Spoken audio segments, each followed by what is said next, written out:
Forget gurus. Forget anyone claiming to be an online business expert without going through the challenges of entrepreneurship themselves. The Real Money, Real Business podcast is here to prove the best insights in online business comes from your fellow online business builders. We dig into stories of entrepreneurs selling their business on the Empire Flippers marketplace so that you can learn how they made their business profitable, how they overcame obstacles, and what lessons they learned in their online journey. If you want to take your business and your knowledge to the next level, you've come to the right podcast. Let's get started. Hello everyone, Craig here with another great business to discuss in this episode of the Real Money, Real Business podcast. Today's guest is Gene, and he's selling his Amazon merch business on the Empire Flippers marketplace. So welcome to the show, Gene. How are you doing today? Doing great. Thank you for having me. It's good to have you on, and I'm looking forward to talking more about your business. But before we dive in, let's go over a brief summary of the business. It's an Amazon merch business in the apparel and accessories niche, created in October 2017. The average monthly revenue for the business is $6,634, and it makes an average of $6,278 net profit each month. For everyone listening, you can visit empireflippers.com/marketplace and search for listing 52918 to learn more about the business, or you can unlock this listing to start your due diligence if you're interested in purchasing this asset. So now that I've given a general overview of the business, let's have a look at what's included in the sale.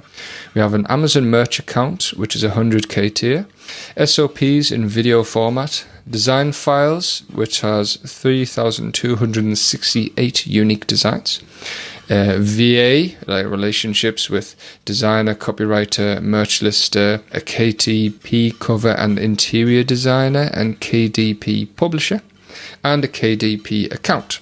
Okay, Gene, now let's hear from you. Can you tell us a little about your background in building and running online businesses? Sure. I started actually back in 2016 working with doing private label on, Amazon Seller Central. And I've been in the communities that, online and connected with a lot of people who do the same business as myself. And I ventured off into that business for a couple of years. And, it had its challenges. I had to stay on top of the inventory, stay on top of the process. And it became a little bit difficult to manage. I was just about to have my first baby, and that had its challenges itself. So sometimes it helped working all-nighters. But long story short, what happened is I heard people in the community talking about Amazon merch, and it was something that had just popped up. And I heard about it, and I didn't have any real interest in doing it because I didn't have a design background, and I didn't have what I thought would take to get this business up and running.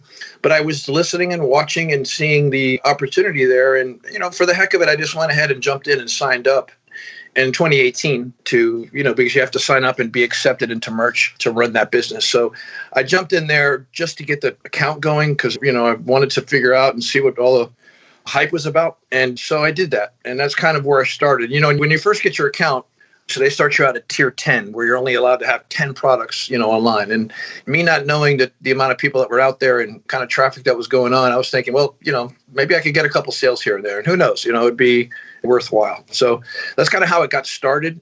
It's got a long history of a lot of changes, a lot of adjusting to Amazon's process. But, the business seemed to definitely take off. And, and here we are sitting today. Excellent stuff. So, tell us about some of those changes in adapting to Amazon's process that you talk about the history of your business. Yeah. So, once you figure out and kind of get into the process, I guess, of understanding what, buyers are looking for and having that research ability to find products that are selling, because Amazon is basically a rinse and repeat process, right? So once you find something that works, and you got the process up and running, you can kind of let it run for a little bit, then move over to another product and, in the private label world, right? So a lot of similarities here in the merch world because you're actually going out there and you're looking for what's selling. What are customers buying? Is there a trend? Is there a saying out there that, maybe the president said or somebody said that you could put on a shirt or, or people are wearing, or you can see it when you're out in public. And so I found that when I started to go that route, I started to see sales increase, and the funny thing is that people get an idea of, okay, well, there's already 10 sayings that say, just do it. I'm just giving an example. That's obviously a trademark. Don't do that. It's a Nike thing. But let's just say you see 10 people with that type of trademark. That type of saying. everyone has a different style and a different, way to go about it. So I would find that although there was 10 other sailors, if I went out there and did something a little bit differently or added a character or did something kind of to change up the look and feel of it, maybe a vintage look, maybe a retro look, I found that if someone else didn't have that, they would start to buy the shirt. Now, I wasn't looking for a home run. I was looking for base hits, a shirt that maybe would sell 1 or 2 a week or even 1 or 2 a month. And as you start to increase the process, you start to increase tiers. So, for example, I sell 10 shirts. Amazon increased my tier to tier 25. When I'm at tier 25, I fill my slots. And at that time, it was just T-shirts, only T-shirts. And I was going out to, let me back up because it's an important fact I mentioned earlier. So I had no design experience. So what I needed to do is find a designer. And I heard people talking online that there's marketplaces out there, everything from Fiverr to online jobs to different, types of sites that are people that are from all over the world that will do this design work. And it was really inexpensive. I could find a good designer for about $5, tell them what I was looking for. They would send me the artwork. And that's where I started to develop relationships with designers online. So these designers, I would send them the idea, what I was looking for, and we would work back and forth, obviously, to try to get it exactly how, my mind was thinking that it worked, and started putting those on shirts. And obviously not everything sold. And I went through some designers that weren't the greatest. And, it was a process. So, I maintained that for a little while. And sales were slow and steady from 2018 through 2019. And started to see that, it started to generate an income where I said, even if I'd only put a few hours a week, when it first started out, about $900 to $1,000 a month. And I didn't have to put up any inventory. I didn't have to do anything other than get designers to design graphics for me, put them up there and, see if they sold. And the other trick to the process is, which is not a difficult thing, there's a lot of tools out there, is to be able to find the keywords that people are searching for your product for. What people don't understand is that Amazon is a search engine. So obviously they sell products, but they sell products in a manner that we have to learn how buyers are searching for them. And that can be challenging, but the tools that are out there nowadays make it so easy.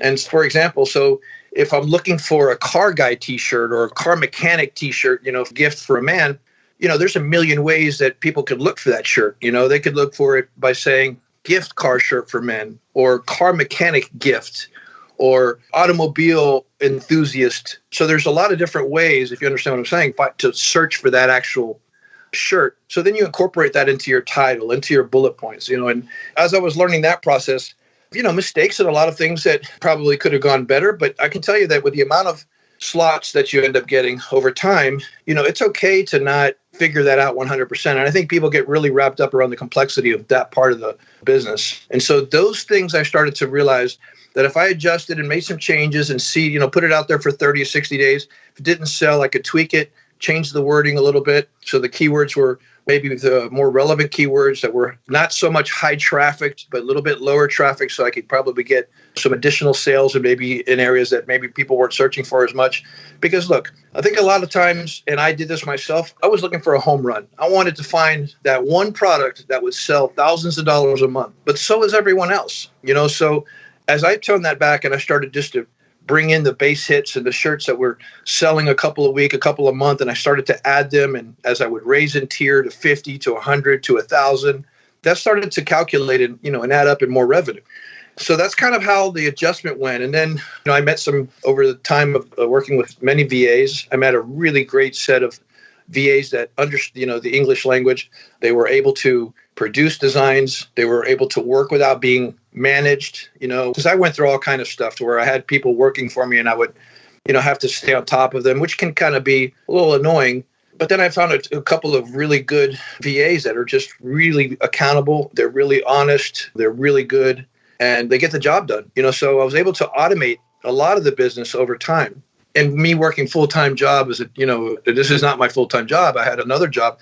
It started to really pay off. I would see double revenue each month, from 1,000 to 2,000, and it would go up to 3,000, and then the fourth quarter, starting in August to January, which is the best time for merch, the numbers just flew off the chart. I mean, it started to go up to 7,000 to 10,000, 13,000, 15,000, and that's when I started to see, wow, this business has a huge potential. Not only supplement my income, but if I wanted to quit my day job, I could certainly do it.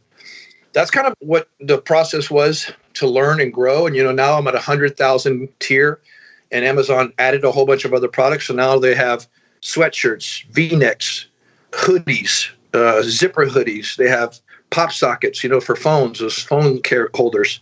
They have tote bags. They have pillows. And then they started to open up markets, Japan, France, Germany, Spain. So there's many other markets that the products can be sold in, and it continues to grow. In Italy, they just added Italy not too long ago. And along with advertising, that supplements the ability to be able to get traffic driven to your listings. And obviously, the more eyeballs you have on your listings and sites, the more sales and potential you have, and can kind of go from there. So that's the kind of long-winded, it's an exciting business for me because I've seen a lot of growth and change, and I've been able to see, the reward of my efforts. So that's kind of that from where the changes and where we're at right now. Absolutely. Yeah, that's a great story and a few things I'd like to unpack there. But firstly, you mentioned that you had a VA who designed it. You also have other VAs who work on the business as well. Is that right? So I have 3 go-to VAs that I like to work with. And I do like to still have hands on the business because I have so much passion and enjoyment for it that I like to do it still. It's almost like therapy for me to where, doing certain parts of the business like uploading and, and also doing the copywriting. But I have 3 VAs that can do the entire business where it can be 100% hands off if you wanted to, So I've trained them. I record videos, which is really helpful, and let them see kind of my process. But I learned the business on my own, except for the designing portion. And I'll be honest with you, I did try to do some designing myself. They came out okay, but I gave it up because I'm just not really good at that. So the 3 VAs, they're just my 3 go-tos that I've worked with for actually several years now, probably going 3 years now. Interesting stuff. Yeah. So you also mentioned when you were talking about the history of your business that there was some things that sort of didn't work out for you. What sort of things didn't work out for you when growing the business? Yeah, there's a lot of services out there that provide like bulk or packages for designs. That didn't seem to work out too well. Putting in a lot of money into advertising, trying to boost sales like you would on private label didn't seem to work. Meaning, for example, if I just produced, let's say a first aid shirt and I wanted to get that shirt kicked off, typically in the private label world and any other apparel or any other business, you invest marketing dollars in the beginning, obviously, to get it in front of a bunch of people to get the traction going.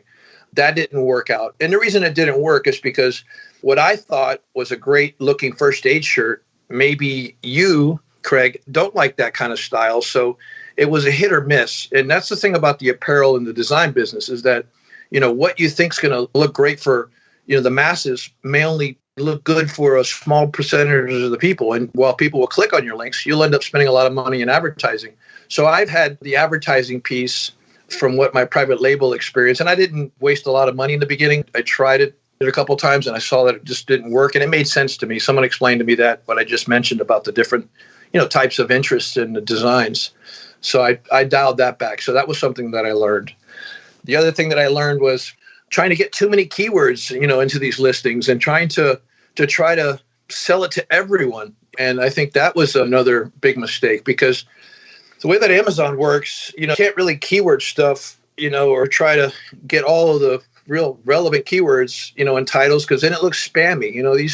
These listings, if you look out there, you'll see all kind of stuff like red big shirt for big fat man in a wetsuit or something, and it's like you read the title and, me as a buyer, a lot of times you look at that stuff and they're like, where is this coming from? It doesn't give any quality to the listing. So I remember that quality of the listing and the way that listings are written are important, and there's no really wrong way to do it. As long as you're targeting the main keywords that are converting for the products, you're going to sell. When you have 100,000 products out there, you're not going to sell 100,000 items. You might sell 2,500 out of 20,000, but that's okay, and you keep going out there and trying to refine and change up the listing to try to make it sell, and so that's kind of what it is. It's not I think we put a lot of effort, into each of the listings. When they don't sell, we start to get a little worried, so it's more of a percentage game with merch these days.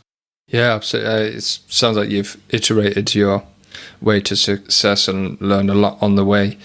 You also mentioned that, the business is performing very well right now. You mentioned that there's a lot of growth opportunity with this business as well.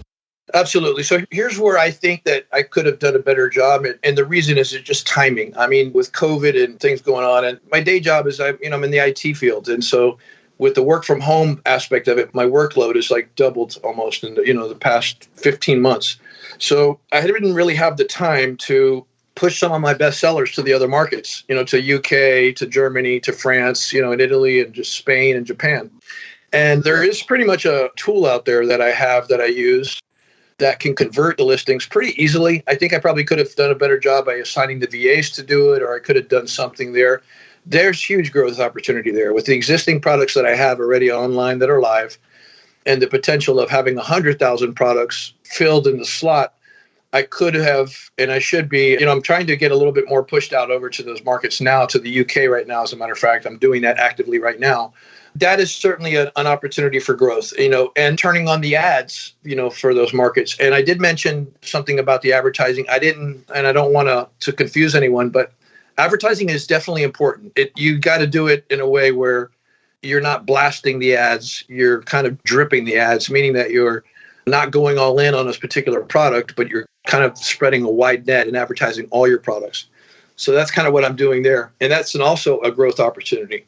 The other one is social media, or maybe even building a website or doing something along those lines to drive traffic. I personally, I should be, but I'm not a big social media person. I've tried a little bit of Facebook. I don't know. Maybe it's because I just don't get a lot of the process there and how to get them in front of the right people. So there's certainly some growth opportunities there as well, to increase revenue, especially during holidays. I mean, during holidays, I know that I see them in my Facebook feed all the time, T-shirts and stores and different things that can drive traffic as well. So there's definitely a lot of growth there. And the other with merch is that you get geared up pretty much once you hit that number. So if I'm at 100,000 now, so if you hit 100,000 sales, merch will bump you up to 200,000 and then 300,000, then 400,000. So they keep, increasing your tier limit. So as you grow, you continue to scale with your earnings. Absolutely, yeah. And sounds like you built a pretty solid business. And you mentioned that it was a bit of a passion project for you and that you really like doing the business. So how come you're selling it at this point? I'm selling it now because I'm actually engaged and I'm looking to buying a new house with my fiance and our kids. We have 5 kids, so we've outgrown the house we live in. And so we're in Miami, and it's like I'm not able to really give this business as much attention as I did originally. And, for me, it's a shame because I know that, yes, I could leave it there and it could bring in a check every month, but I feel like I'm just really limiting the ability of this business to really make a lot more money than it is, and I'd love to turn it over to somebody that has the time, that has the energy to put into it, because it could make so much more money. And so that's kind of it. I mean, that's really the mindset where I'm at now. And, I need to spend more time with the family, and I don't have the ability to pull these late nighters anymore and, to work on this business like this. At this point, I'm like 50-50 on the fence with it, and talk to my fiance about it, and it makes sense as a family decision. But yeah, it's something that, I need to do. I need to spend time with the kids and, get another house so that we can all fit in. Yeah, nice. And congratulations on the engagement. What about the sort of day-to-day work you do on this site then? What's like the main things you do? There's a few things that I do, and I've turned over some of the copywriting to one of the VAs that I really like working with. And some of the stuff, what I do is I do uploads of products, typically nightly. What it is that, at the end of the day, once I get the copyright, I'll go through it, make sure that everything looks good. And then I'll upload new designs on a daily basis. The designer will produce. It depends on the time of the month. This time of the year, well, there's a couple holidays that are coming up. The real big one that's coming up now is going to be Father's Day. Mother's Day, a lot of people don't buy a lot of shirts. You do get them, but Father's Day is where the push starts to come. There's designs that are going to be done for Father's Day, but I typically have the designer do 20 to 40 designs a week. And those 20 to 40 designs go on 10 different products. So, you get one design, it goes on 10 products. So if they're doing, obviously, 20 designs, I'm putting up 200 designs plus or so a day or a week. It just depends on the time of the season. Yeah, that makes a lot of sense. That you've got the support of the VAs to help you run the business. But on the other side of things, what do you think are the biggest risks with this business that a buyer should be aware of? That's a great question. I think that a lot of people don't really know merch in ways that, because Amazon is a tricky animal here. So Here's what I do know, and I am a part of a group that keeps me up to speed on things, and I use a tool for trademark checking. Trademark checking is extremely important. And you obviously aren't putting apparel out there that is going to be trademarked. Like you're not going to put Gucci apparel out there or Nike apparel or something with some type of, trademark on your design. That's a big no-no. As long as you follow the trademarks, you're going to be fine. And you're not copying other people's designs. That's another one.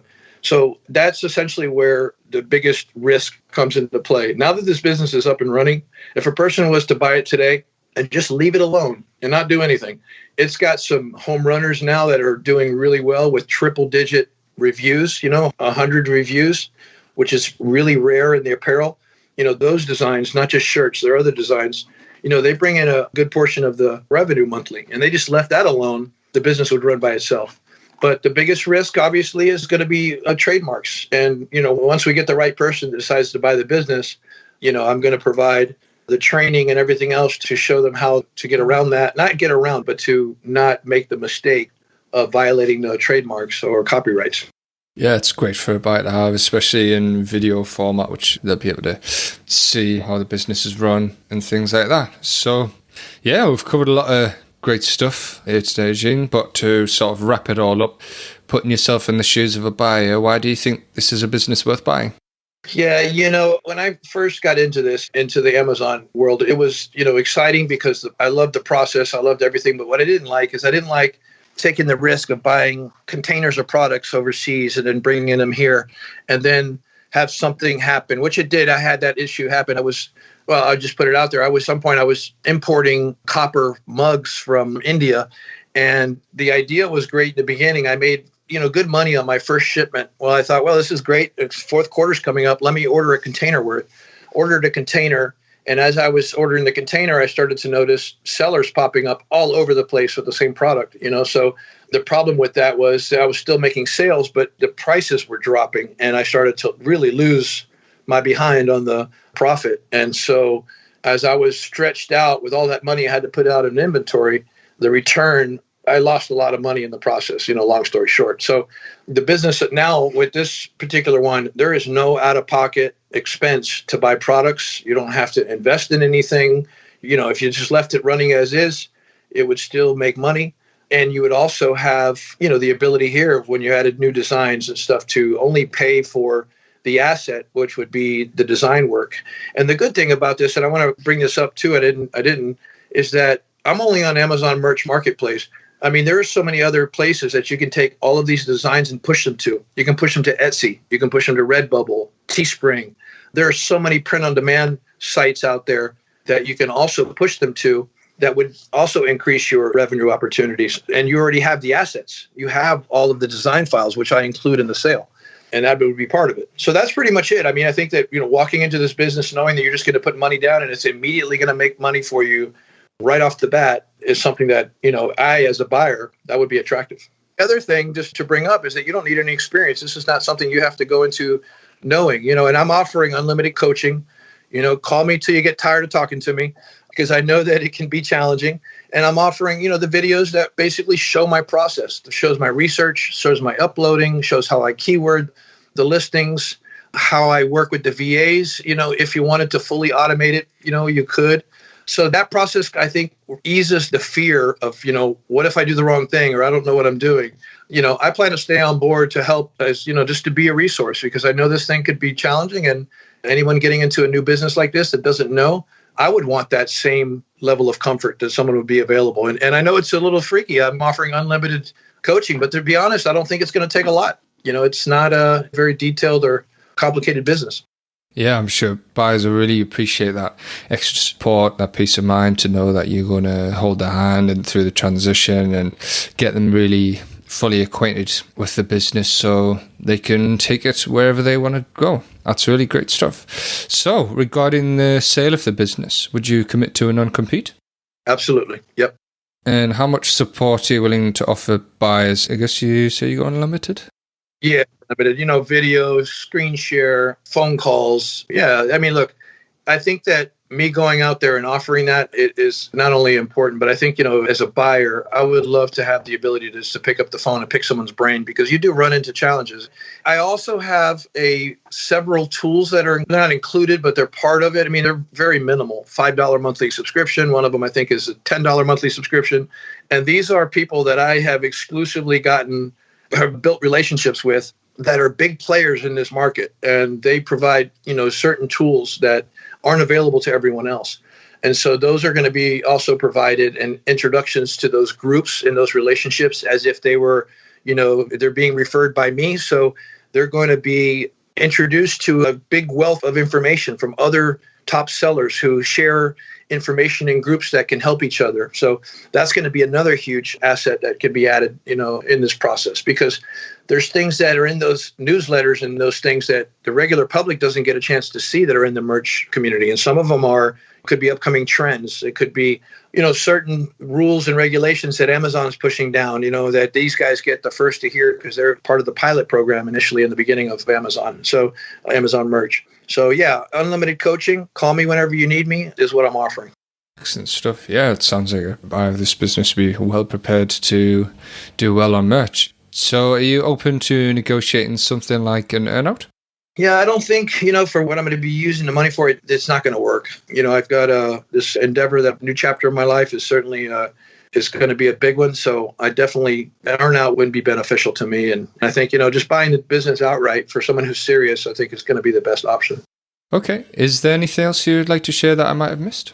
Look, the only thing I can tell you is that if this is something that someone has never gotten into, they don't know about Amazon merch, but they want to get their feet wet, I think there's a lot of opportunity in Amazon merch to get into the Amazon world.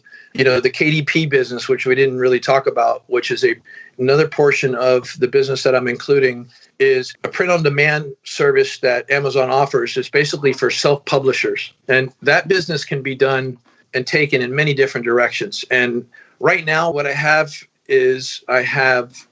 journals, for instance. So, I have a designer that does like dog training logbooks, and diabetes logbooks, or something like reflection journals, or like, meditation journals, gratitude journals, different things that, they're just, some of them are blank, some of them have written material inside, but it's a great opportunity to expand on as well. And those are also the ability, you can put them in the UK and in Germany, and, for other opportunities. And this type of business also has ability to, if you wanted to publish a book, and this is one of the other things that I was going to go out there and pursue, was to get a ghostwriter, off of one of these sites to write some content for me, put a cover on it, and put it out there on Amazon for sale as well. And I know somebody that's very successful with doing different types of self-help, meditation, different types of topics that they're just doing really well in this space. And it's a section of Amazon that a lot of people aren't into right now, but it's an opportunity to go to different options. You can do Kindle publishing on it as well. So it's a publishing service that you can use. And I've even had other sellers tell me that they go out there and they approach other people and produce and publish these books for them and earn a percentage. And the Amazon merch can be done the same way. You can go out to a baseball team in your local, you're in the park, and you can tell them, listen, I'll print all your shirts for you. And they can go to your Amazon site and buy your shirts from you. So you can actually do a print-on-demand service and go to business. So there's a lot of other things that can be done with these businesses that I think are going to be, great opportunities for someone who has the time and the energy to invest in it. So, starting out, I think it's a great way to get going. And I think it's, it's already up and running. And with the ability of the things that I've already learned and happy to share with, I think it's going to be a home run for anybody that's interested. Yeah, it's certainly a versatile business model with a lot of opportunities, and especially the way you've developed it. So excellent. Well, thank you very much for your time, Gene. It's been great talking to you. Thank you for having me. All right, everyone. Thanks for listening. To learn more and see if this listing has already been sold, head over to empireflippers.com/marketplace and search for listing 52918. If you're watching this on YouTube, click the link in the description to go straight to the listing. Once you've unlocked this listing, you'll be given everything you need to know about this business. So until next time, enjoy your digital journey.